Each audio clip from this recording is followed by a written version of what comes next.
Eleanor Jenkins arrived at the busy airport 3 hours before her flight. At 68 years old, the retired school principal had learned to give herself plenty of extra time when traveling. The arthritis in her knees had gotten worse over the past year, making long walks through sprawling terminals increasingly difficult. "Just need to make it to gate B37, she whispered to herself, glancing at her boarding pass while adjusting the strap of her purse. She had packed light, just one carry-on suitcase and her handbag. But even rolling the small luggage behind her was becoming painful after navigating the long security line. Eleanor had been looking forward to this trip for months.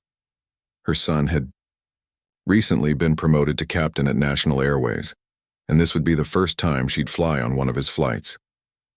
The pride she felt thinking about her boy, the little boy who once made paper airplanes in their backyard and now flew real ones across the country, brought a warm smile to her face despite her discomfort. When booking the ticket, Eleanor had requested wheelchair assistance. The customer service representative had been very kind, assuring her that everything was noted in her reservation and that help would be available. But when she arrived at the check-in counter, the frazzled agent had quickly handed her a boarding pass without mentioning any assistance. "Excuse me," Eleanor had said. "I requested wheelchair service." The agent had glanced at her computer screen. "I don't see that here, but you can ask at the gate. They might be able to help you there." Now, after a 30-minute walk through the terminal with 2 rest stops on uncomfortable metal benches, Eleanor finally spotted gate B37. The seating area was packed with travelers staring at phones, laptops, and the large windows overlooking the tarmac where their plane waited. Eleanor approached the counter, where a flight attendant with perfectly styled blonde hair was organizing boarding passes. Her name tag read Melissa Winters. "Hello," Eleanor said, setting her boarding pass on the counter.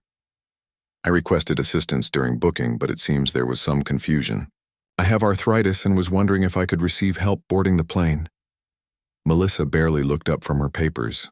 Her eyes flicked over Eleanor, taking in her gray-streaked hair styled in a neat bob, her navy blue pantsuit, her sensible shoes, before returning to her task. "Pre-boarding is only for those who actually need assistance," she said flatly. "You'll need to wait your turn like everyone else." The dismissive tone caught Eleanor off guard. "I understand you're busy," she said, keeping her voice pleasant. "But I did request help when I booked my ticket. The walking has been quite difficult today." Melissa sighed and finally looked directly at Eleanor. "Ma'am, we have a full flight and many passengers. I can't make exceptions for everyone who thinks they deserve special treatment." Eleanor blinked, taken aback by the response. She'd been flying for decades and had never been treated this way before. She pulled out her phone and opened her email confirmation. "See?" she said, turning the screen toward Melissa. "It says right here that wheelchair assistance was confirmed." Melissa glanced at the phone without really looking. "That's for the airport to handle, not the airline. If you didn't get assistance in the terminal, there's nothing I can do about it now." By this point, several nearby passengers were watching the exchange. A young man sitting closest to the desk frowned, while an older couple exchanged concerned glances. "I understand," Eleanor said quietly, not wanting to cause a scene. "But I'm not asking for terminal assistance now. I'm just requesting help boarding the aircraft." Melissa's voice rose slightly as she replied, "As I said, pre-boarding is for passengers with legitimate needs. You seem perfectly capable of walking to me." Heat rose to Eleanor's cheeks, but years of handling difficult parent-teacher conferences had taught her to maintain her composure in uncomfortable situations. "Not all disabilities are visible," she said evenly. "And I'd appreciate not having my needs questioned publicly." A middle-aged woman sitting nearby stood up. "I'd be happy to help you onto the plane when they call our group," she offered kindly. Before Eleanor could thank her, Melissa interjected, "That won't be necessary. Airline policy states that only staff can provide boarding assistance." The woman sat back down with an apologetic look toward Eleanor, who now felt embarrassed and increasingly anxious. The throbbing in her knees seemed to intensify under stress, and she looked around for an empty seat to rest. Finding none close by, Eleanor slowly moved toward a wall where she could at least lean for support.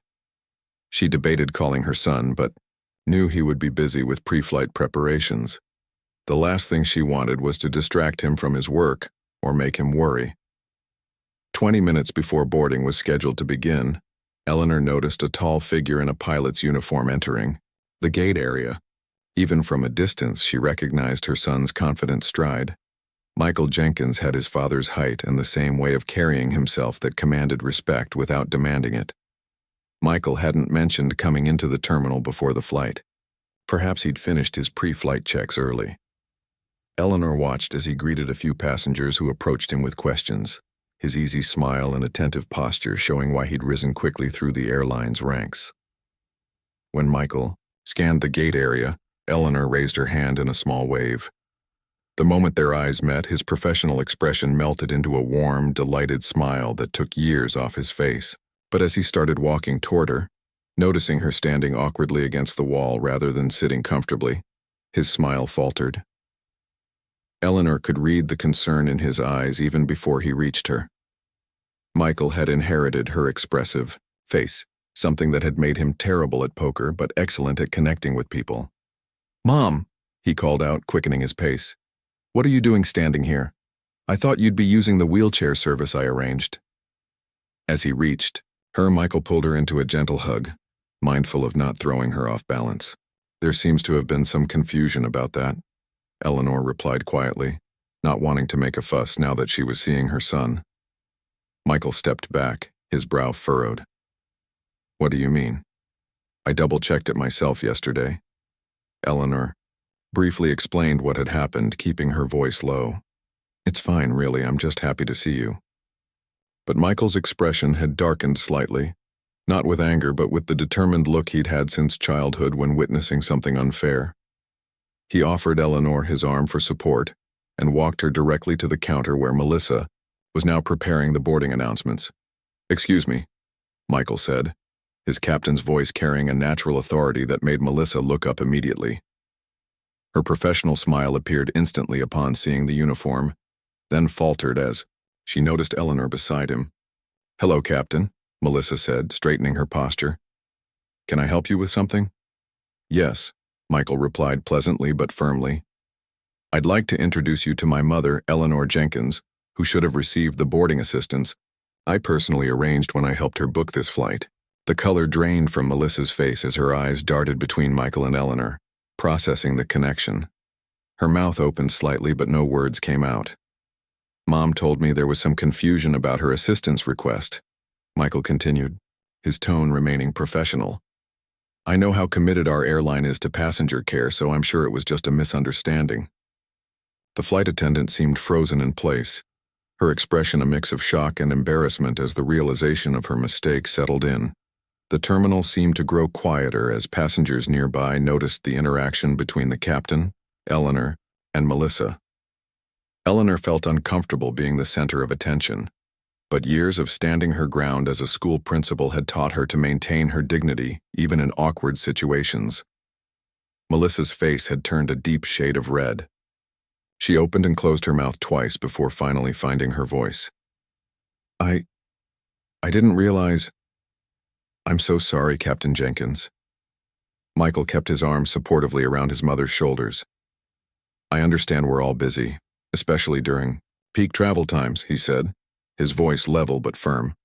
"However, I'd appreciate if you could arrange the assistance my mother requested and clearly needs right now."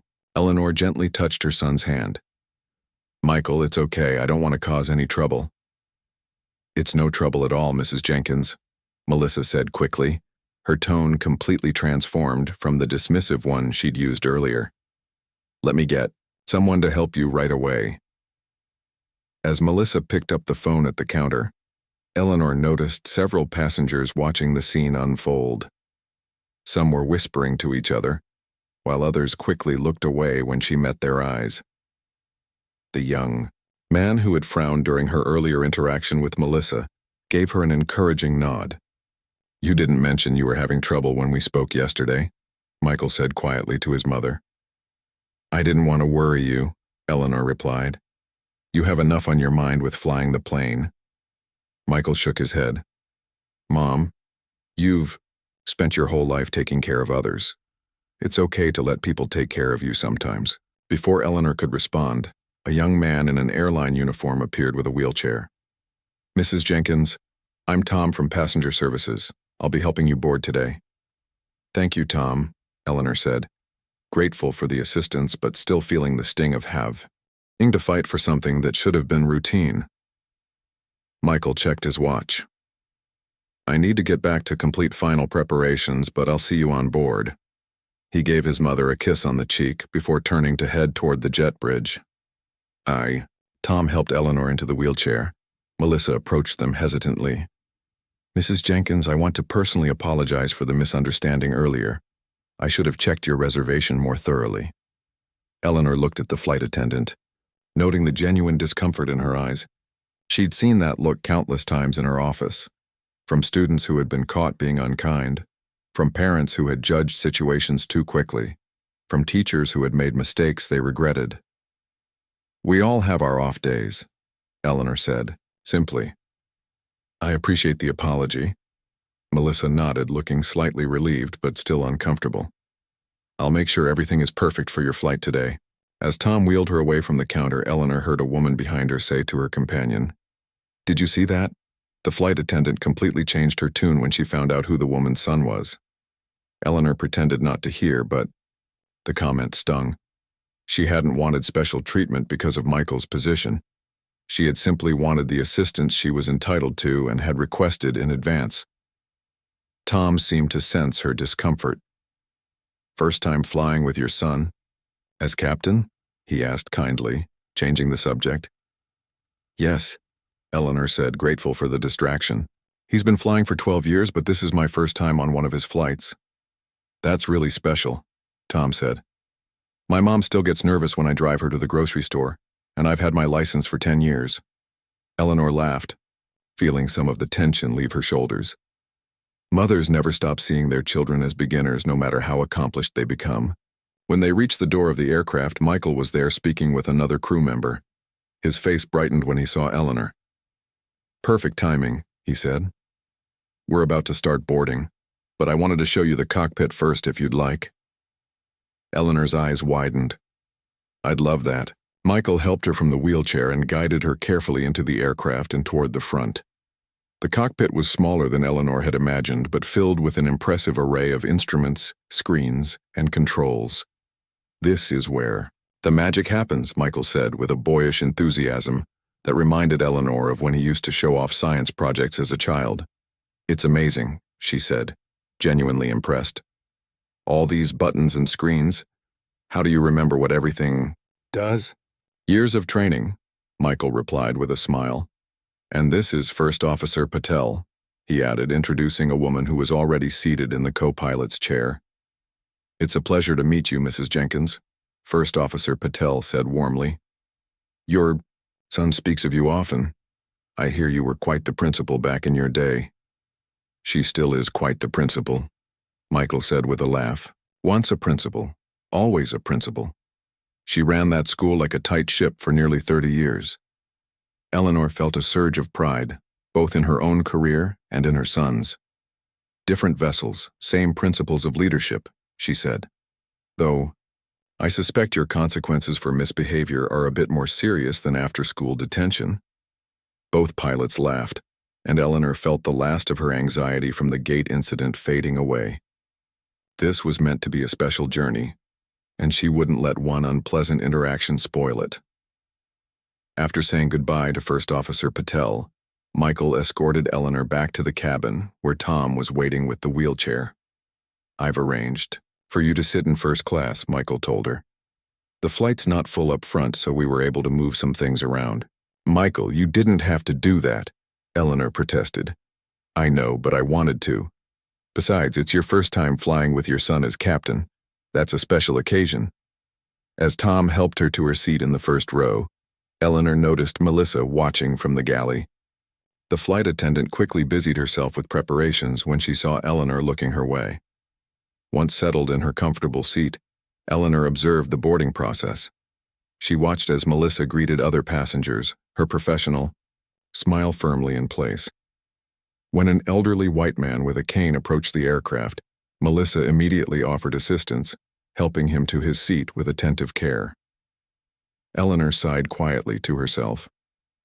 She'd faced these subtle differences in treatment throughout her life and career. As a black woman who had risen to become principal of a predominantly white school in the 1980s, she'd learned to pick her battles carefully. A few minutes later, Melissa approached with a glass of water. "Can I get you anything else before takeoff, Mrs. Jenkins?" "No, thank you," Eleanor replied politely.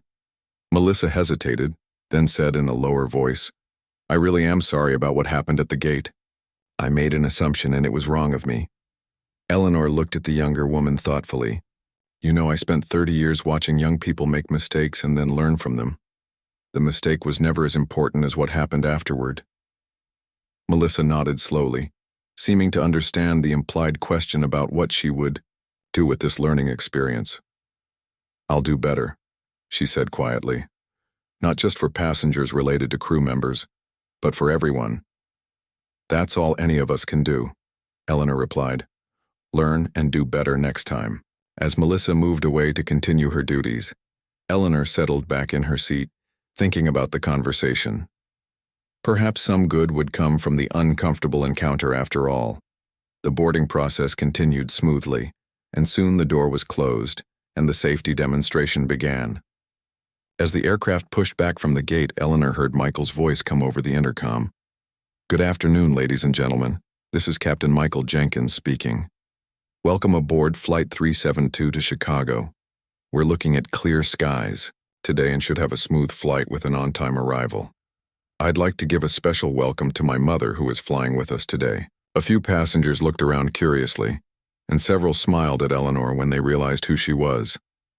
"Our team is here to make your journey comfortable," Michael continued. "If you need anything at all, please don't hesitate to ask our flight attendants. Everyone deserves to be treated with courtesy and respect on our aircraft. No exceptions." Eleanor felt a mix of emotions as she listened to her son's words. Pride in the man he had become, appreciation for his subtle but clear message to the crew, and a touch of wistfulness for how quickly time had passed. It seemed like just yesterday he was a little boy announcing departures on his toy microphone, and now here he was, commanding a real aircraft with her on board. As the plane accelerated down the runway and lifted into the air, Eleanor looked out at the shrinking ground below and smiled to herself. Whatever had happened at the gate was behind them now. Ahead lay new perspectives and possibilities, just as there always had when she'd faced challenges before. Michael Jenkins finished his pre-flight checks earlier than expected. The weather forecast showed clear skies all the way to Chicago, and the aircraft had just come out of routine maintenance with a clean report. Everything was running smoothly, a pleasant change from the usual rush of unexpected issues that typically filled his pre-flight hour. "First Officer Patel, I'm going to walk through the terminal for a few minutes," Michael said, standing up from the captain's seat. "I'll be back well before boarding begins." "No problem, Captain," Officer Patel replied, not looking up from her own checklist. "I've still got about 15 minutes of systems to verify."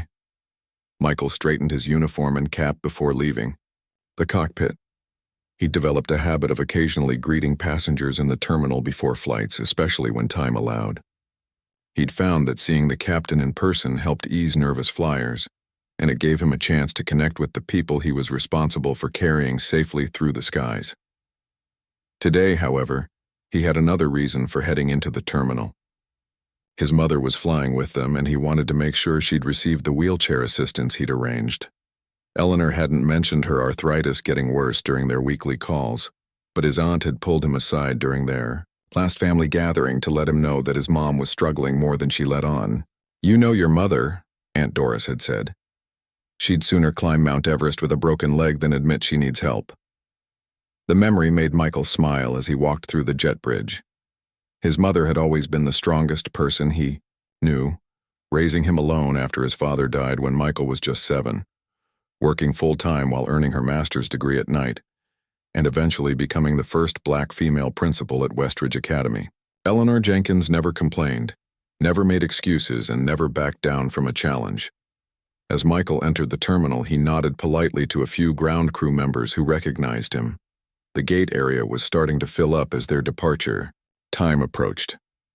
He scanned the crowd, looking for his mother's familiar face. He expected to see her sitting comfortably, perhaps reading one of the mystery novels she loved, or working on the crossword puzzles that kept her mind limber, as she liked to say. Instead, what he saw made him stop in his tracks. Eleanor was standing against a wall near the gate counter, one hand resting on her rolling carry-on for support. Even from a distance, Michael could see the discomfort. In her posture, the slight grimace that flashed across her face when she shifted her weight. More concerning was the scene unfolding at the counter. The gate agent, Melissa Winters, a flight attendant he recognized from previous flights, appeared to be dismissing someone. Michael couldn't hear the exchange, but he could see Melissa's body language. Arms crossed, head shaking, lips pressed into a thin line. And the person being dismissed was his mother. Michael felt a twinge of anger but kept his expression neutral as he approached. He'd learned early in his career that a captain's demeanor set the tone for the entire crew. Getting visibly upset never solved problems. It only created new ones. As he drew closer, a passenger recognized him and approached with a question about the overhead bin space. Michael answered politely but briefly, his attention still focused on his mother, who had now spotted him. She raised her hand in a small wave and he quickened his pace toward her.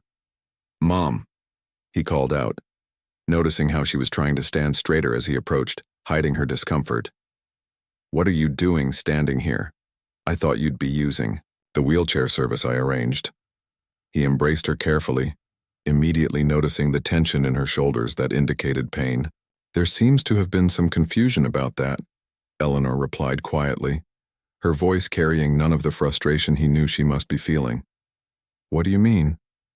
"I double-checked it myself yesterday." Michael pulled back to look at his mother properly, searching her face for what she wasn't saying. Eleanor briefly explained what had happened at check-in and then with Melissa at the gate.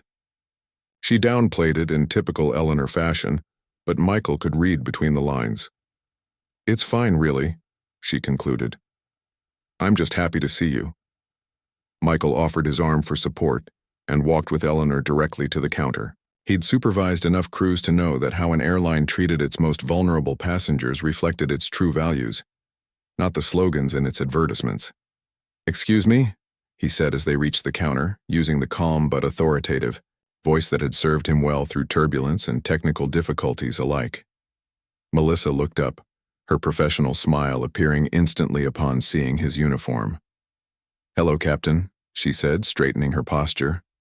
"Can I help you with something?" "Yes," Michael replied pleasantly but firmly. "I'd like to introduce you to my mother, Eleanor Jenkins, who should have received the boarding assistance I personally arranged when I helped her book this flight." The transformation in Melissa's expression would have been comical under different circumstances. Her smile froze, then faltered, her eyes widening as they darted between Michael and Eleanor. The color drained from her face so quickly that Michael momentarily wondered if she might faint. "Mom told me there was some confusion about her assistance request," he continued, keeping his tone professional. "I know how committed our airline is to passenger care, so I'm sure it was just a misunderstanding." Melissa's mouth opened and closed without producing words, reminding Michael of a fish out of water. He could almost see the mental calculations happening behind her eyes, the sudden realization that she had dismissed and almost embarrassed the mother of the captain who would be commanding her flight. I didn't realize. I'm so sorry, Captain Jenkins," she finally managed to say, her voice higher than it had been moments ago. "I understand we're all busy, especially during peak travel times," Michael said, careful to maintain a calm exterior despite the anger simmering beneath. "However, I'd appreciate if you could arrange the assistance my mother requested and clearly needs right now."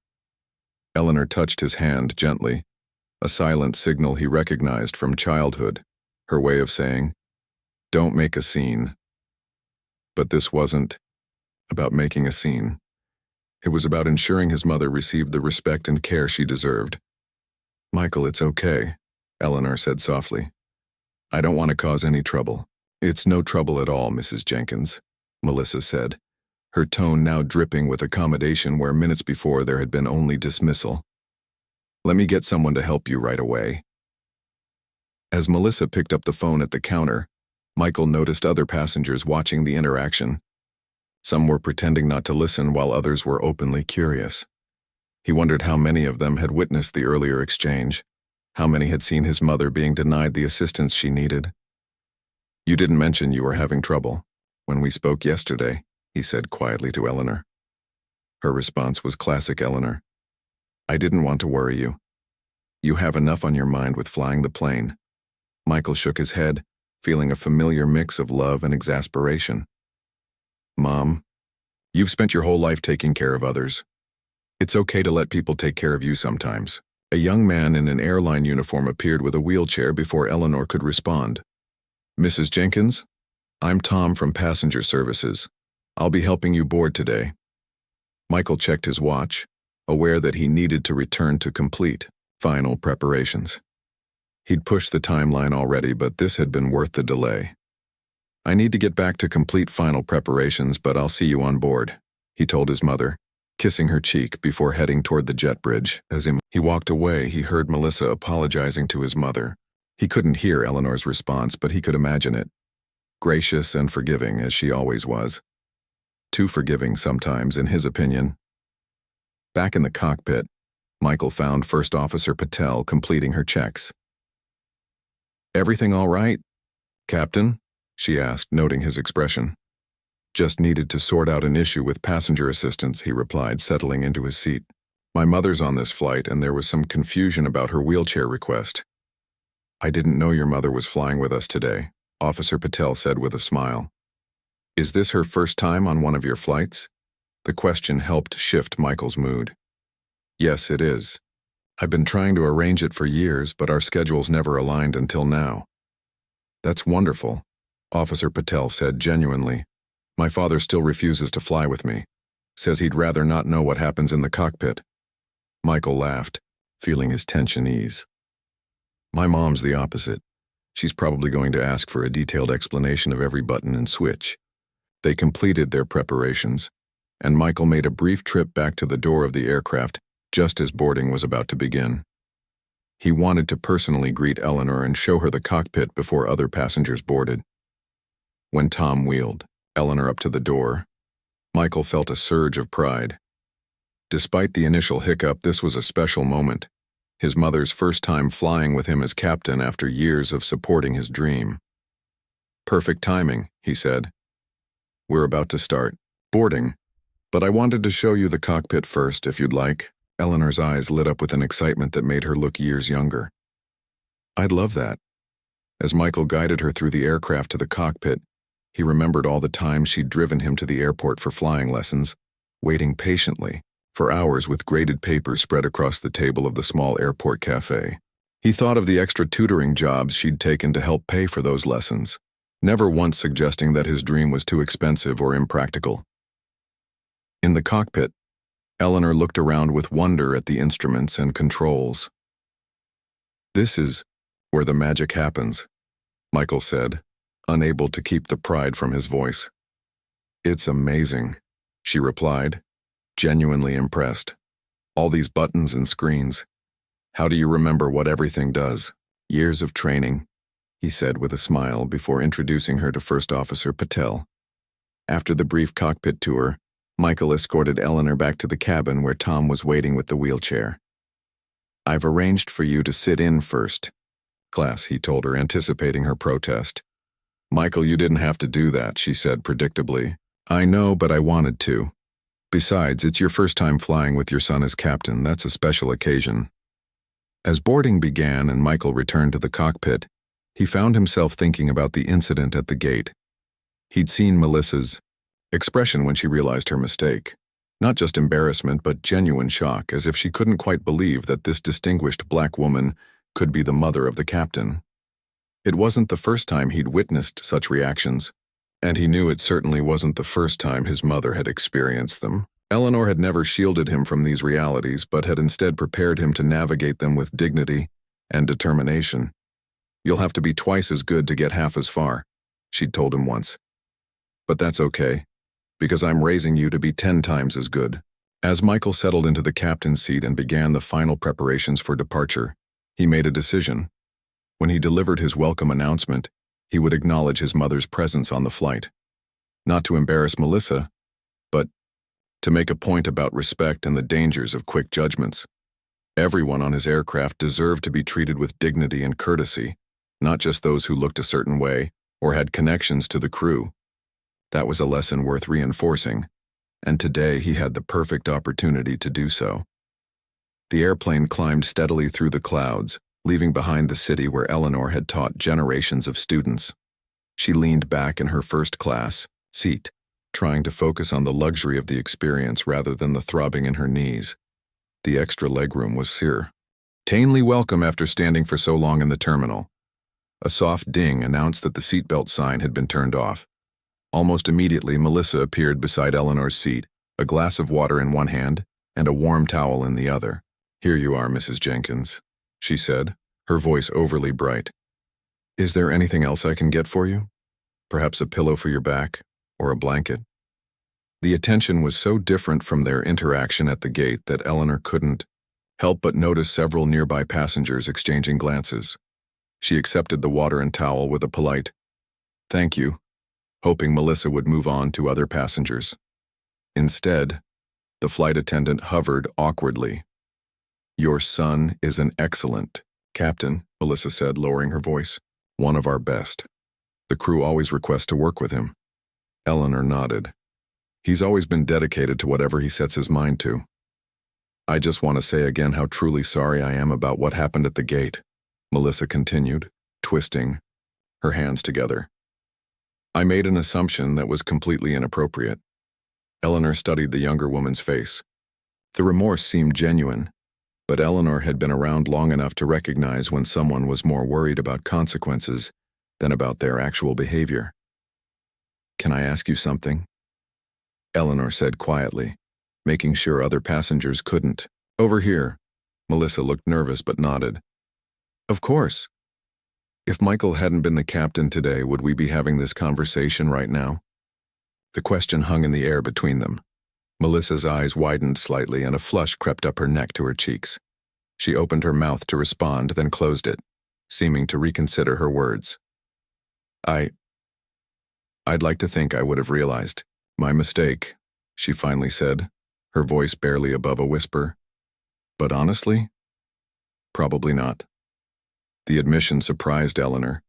She had expected a defensive response or a quick reassurance. "Thank you for your honesty," Eleanor said. "That's the first step to doing better." Melissa nodded, looking thoughtful. "I've been doing this job for 6 years, and I never thought of myself as someone who judges people based on how they look. But today made me realize I do, even if I don't want to." Eleanor had spent 30 years helping young people grow. Through difficult realizations, she recognized a teaching moment when she saw one. "You know, I used to tell my students that mistakes are just opportunities wearing uncomfortable clothes," she said. "The discomfort is what makes us notice them, but the opportunity is what helps us grow." A call button dinged further down the cabin, and Melissa glanced in that direction. "I should get that," she said. "But thank you, Mrs. Jenkins. I won't forget today." With a small nod, she moved away to attend to the other passenger. Eleanor watched her go, then turned to look out the window. The plane had climbed above the clouds now, and sunshine streamed through the small oval window, warming her face. Below, the clouds formed a perfect white carpet stretching to the horizon. It was peaceful up here, above the complications of the world below. A voice came through the cabin speakers. "Ladies and gentlemen, this is Captain Jenkins. We've reached our cruising altitude of 35,000 feet, and I've turned off the seatbelt sign.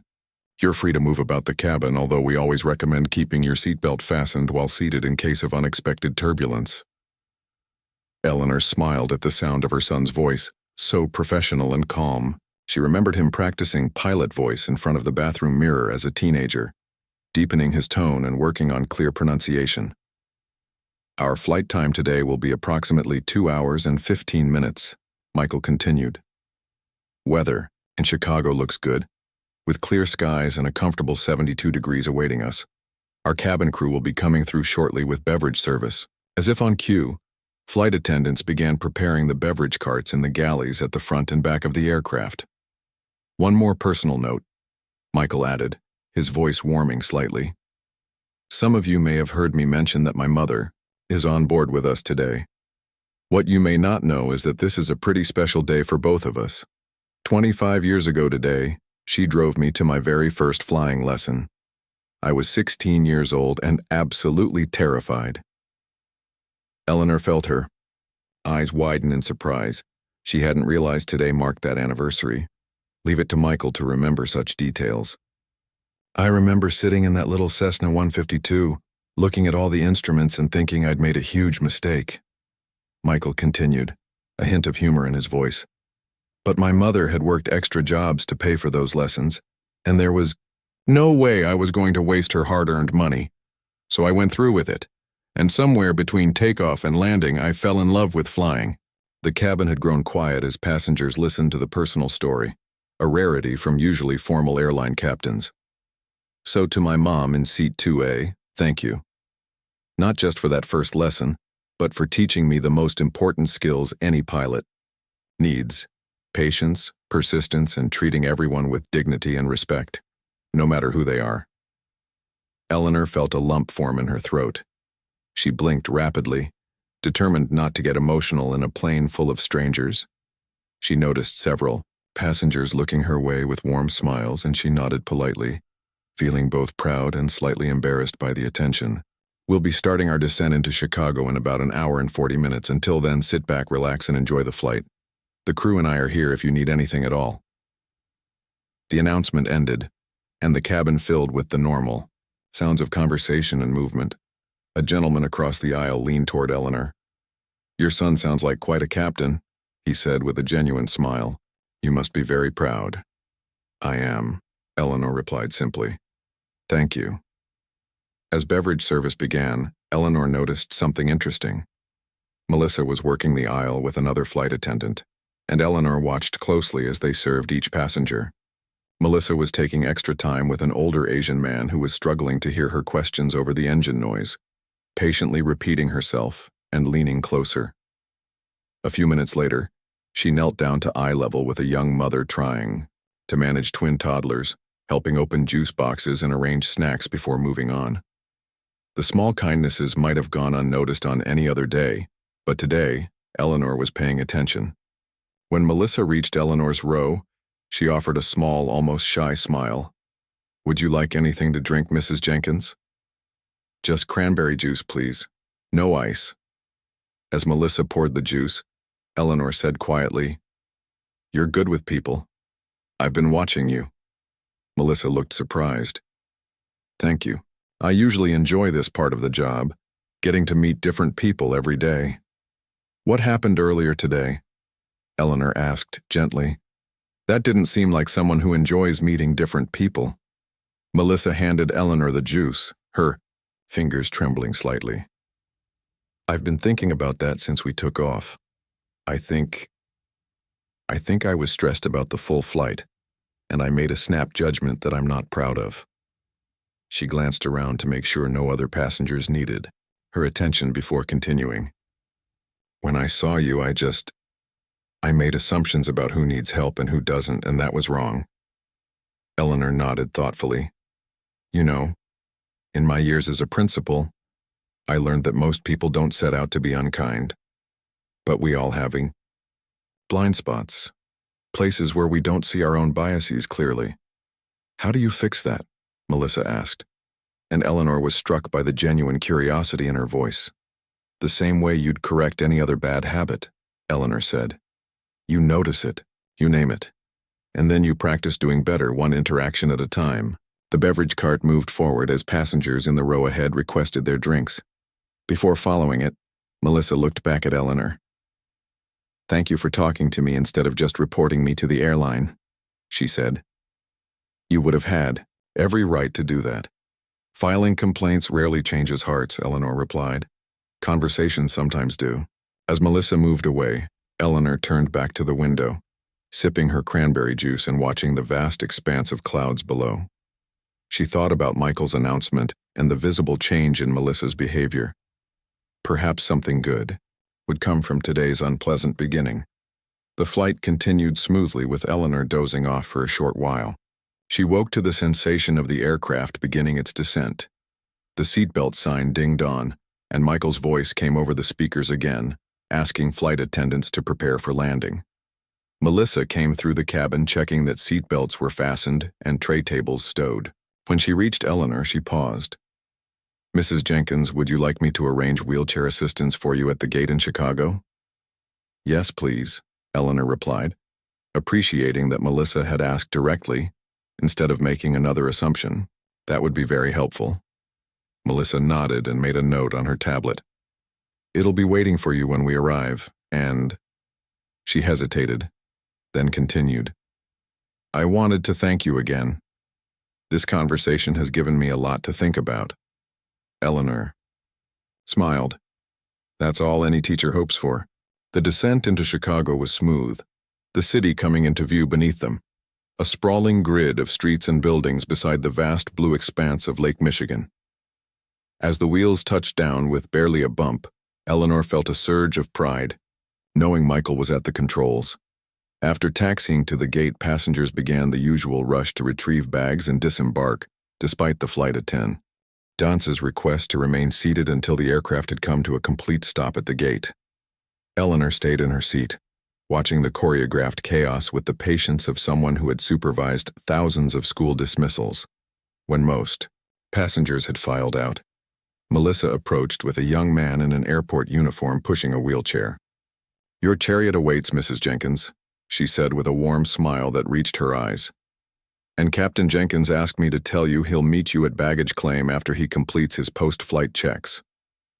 As the young man helped Eleanor into the wheelchair, Melissa handed her a business card. "This has my employee information and email address," she explained. "I meant what I said earlier about doing better. If you have any advice for me, or if you just want to let me know how I'm doing next time you fly with us, I'd really appreciate." Eleanor took the card, genuinely touched by the gesture. It was rare in her experience for people to actively seek guidance on how to grow from their mistakes. "I'll keep in touch," she promised, tucking the card into her purse. "And Melissa, everyone makes mistakes. It's what we do afterward that defines our character." Melissa nodded, her expression thoughtful. As Eleanor was wheeled away from the aircraft, she reflected on the day's events. What had begun as an uncomfortable confrontation had transformed into something unexpectedly meaningful, a reminder that growth could happen in the most unlikely circumstances, at any age, and at 35,000 feet in the air. 2 weeks after the flight, Eleanor sat at her kitchen table, sunlight streaming through the window as she sipped her morning tea. Her phone buzzed with an incoming call from Michael. "Good morning, sweetheart," she answered, smiling at the sound of her son's voice. "Morning, Mom. How are the knees today?" Eleanor glanced down at her legs, stretched out on a nearby chair as her doctor had recommended. "Better than last week? That new medication seems to be helping." "I'm glad to hear it," Michael said. "Listen, I'm calling about something interesting. Remember that flight attendant from our Chicago trip? Melissa?" Eleanor certainly remembered. The encounter at the gate had been uncomfortable, but the conversation that followed during the flight had left her cautiously optimistic. "Of course. Has something happened?" "You could say that," Michael replied, and Eleanor could hear the smile in his voice. "She started something at the airline. After your flight, she went to her supervisor and pitched an idea for improved training around passenger assistance and bias awareness." Eleanor raised her eyebrows in surprise. "Is that right? Apparently, your conversation really affected her. She's put together a proposal for a new training module for all flight attendants. She even asked if you'd be willing to consult on it." Eleanor set her teacup down, genuinely surprised. She had spent decades in education watching people promise to change, and knew how rarely those promises materialized into action. "That's unexpected. That's not all," Michael continued. "A passenger on our flight that day turned out to be a reporter for the Tribune. They overheard parts of what happened and reached out to the airline for comment. There's going to be an article about it in next Sunday's edition." Eleanor frowned slightly. "I'm not sure how I feel about that. I never wanted to make a big fuss. I know, Mom. But the reporter is focusing on the positive outcome, how a difficult situation turned into an opportunity for growth and change. They're calling it Learning at 35,000 Feet. Eleanor couldn't help but chuckle at the title. Well, I suppose if it helps prevent someone else from experiencing what I did, then some good will come of it. That's what I thought you'd say, Michael replied, which is why I gave the reporter your number. I hope that's okay. She'd like to speak with you for the piece. Eleanor sighed, shaking her head fondly. Her son knew her too well. You know I can never resist a teaching moment. Yes, it's fine. After finishing her call with Michael, Eleanor spent the morning tending to her small garden. The physical activity was good for her joints, her doctor had assured her, as long as she didn't overdo it. As she carefully pruned her rose bushes, her mind wandered back to that day at the airport. She thought about Melissa's face when Michael had introduced Eleanor as his mother, the shock, the embarrassment, and then later, the genuine reflection. In her 30 years as an educator, Eleanor had seen that progression countless times, the moment when a person moved from defensive denial to honest self-examination. Around noon, her phone rang again. This time it was a number she didn't recognize. Hello, Mrs. Jenkins. This is Lydia Wong from the Chicago Tribune. I believe your son mentioned I might call. Yes, he did. Please call me Eleanor. Thank you, Eleanor. I was hoping to talk with you about what happened on your flight 2 weeks ago. Your story has sparked quite a conversation at the airline. Eleanor settled into her favorite armchair, preparing for a longer conversation. I'm happy to talk, though I'm still surprised by all the attention. It wasn't exactly a unique experience for me. That's part of what makes this story important, Lydia replied. The fact that it wasn't unique, but this time something different happened afterward. Could you tell me about your interaction with the flight attendant in your own words? Eleanor recounted the events of that day, the dismissive treatment at the gate, Michael's intervention, and most importantly, the conversation with Melissa during the flight. Many people would have filed a complaint or demanded the employee be disciplined, Lydia observed. Why did you choose to engage with her instead? Eleanor considered the question carefully. I spent my career in education, Ms. Wong. I've found that punishment rarely teaches as effectively as conversation does. Melissa made a mistake, an unfortunately common one, but she showed a capacity to learn from it. That's all any teacher can hope for in a student. And how do you feel about the changes being implemented at the airline now? Cautiously optimistic, Eleanor replied honestly. Real change doesn't happen in a single conversation or training session. It happens through consistent effort and awareness, but you have to start somewhere. Their conversation continued for nearly an hour, with Lydia asking thoughtful questions about Eleanor's experiences both as a Black woman traveler and as an educator. When they finally wrapped up, Lydia had one final question. What would you want other travelers to take away from your experience? Eleanor thought for a moment. I'd want them to understand that these moments happen every day to people who don't have captains for sons, and those stories rarely make the newspaper. The following Sunday, Eleanor found herself staring at her own photograph in the Chicago Tribune's lifestyle section. The article, titled, Learning at 35,000 Feet, How One Airline Incident Sparked Change, detailed not only Eleanor's experience, but the broader implications for passenger treatment and airline policy. The reporter had done a thorough job interviewing not only Eleanor but also Melissa, Michael, and airline representatives. There was even a statement from the airline's CEO announcing a comprehensive review of their assistance protocols and the implementation of enhanced training for all customer-facing staff. Eleanor's phone started ringing almost immediately. First was her sister Doris, then former colleagues, and finally, a number of old students who had recognized their former principal in the article. By evening, Eleanor was exhausted from retelling the story, but heartened by the supportive responses. Just as she was about to turn in for the night, her phone buzzed with an email notification. It was from Melissa. Dear Mrs. Jenkins, it began. I hope this email finds you well. I've been wanting to reach out since our flight together, and after seeing the article today, I finally gathered the courage to do so. I want to thank you again for taking the time to talk with me that day. Our conversation changed something in me. I've been in this job for 6 years, and I've always prided myself on providing good service. But I never really examined who I was providing that service to, and more importantly, who I wasn't. The training program I've been developing with the airline has been approved for company-wide implementation next month. It's called Every Passenger, Every Time, and it focuses on recognizing and addressing unconscious bias in customer service. I was wondering if you might be willing to record a short video message to be included in the training materials. Your perspective as both an educator and a passenger who experienced this firsthand would be invaluable.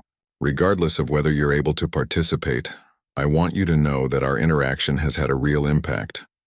I notice things now that I never saw before, in myself and in others. And I'm working on doing better every day, one interaction at a time, just like you suggested. With sincere gratitude, Melissa Winters. Eleanor read the email twice, a warm feeling spreading through her chest. She had spent her career trying to make a difference in young people's lives, hoping that her lessons would extend beyond the classroom walls. Now, in her retirement, it seemed that work was continuing in unexpected ways. She picked up her phone and began typing a reply, agreeing to record the message and offering additional suggestions for the training program. As she wrote, she thought about how a single difficult moment had rippled outward, potentially changing the experiences of countless future passengers. 3 months later, Eleanor found herself once again at the airport, preparing for another flight to visit Michael. This time, when he arrived at the check-in counter, the agent immediately noticed the assistance request on her reservation. "Mrs. Jenkins, I'll call for wheelchair service right away," the young man said with a smile. "Would you like to wait in our lounge area, where it's more comfortable? I can come get you when your assistance arrives." Eleanor thanked him and settled into a cushioned seat near the counter. Within minutes, a friendly attendant arrived with a wheelchair and helped her navigate the security line through a priority lane. At the gate, Eleanor was surprised to see a familiar face. Melissa was there, speaking with another flight attendant. When she spotted Eleanor, she immediately walked over, her face lighting up with genuine warmth. "Mrs. Jenkins, I didn't know you were on this flight," she said, helping the wheelchair attendant get Eleanor comfortably settled in the pre-boarding area. "Are you visiting the captain again?" "I am," Eleanor replied with a smile. "How has everything been going? With the training program?" Melissa's expression grew serious but determined. "It's been eye-opening. Some staff have been resistant, but many are really engaging with the material. Your video message had a huge impact. Several people have mentioned that it made them reconsider how they approach passengers who don't fit their mental image of someone needing assistance." Their conversation was interrupted by the arrival of Michael, who had once again come to the gate before boarding. "Mom, good to see they got the assistance right this time," he said, bending to kiss her cheek. He nodded politely to Melissa. "Good afternoon, Captain Jenkins," Melissa replied with professional courtesy. "I was just telling your mother about the progress with our new training program." Michael smiled. "I've heard good things. Apparently, it's being considered for adoption by other airlines as well." As boarding time approached, Eleanor watched Melissa return to her duties, noting the care she took with an elderly gentleman using a cane and a young mother traveling alone with an infant. Small changes, perhaps, but meaningful ones. Later, as the plane soared above the clouds, Eleanor gazed out the window and reflected on the unexpected journey that had begun with that difficult day months ago. In her decades as an educator, she had always taught her students that a single moment could change a life's trajectory. Now in her retirement, she had witnessed that principle in action once again.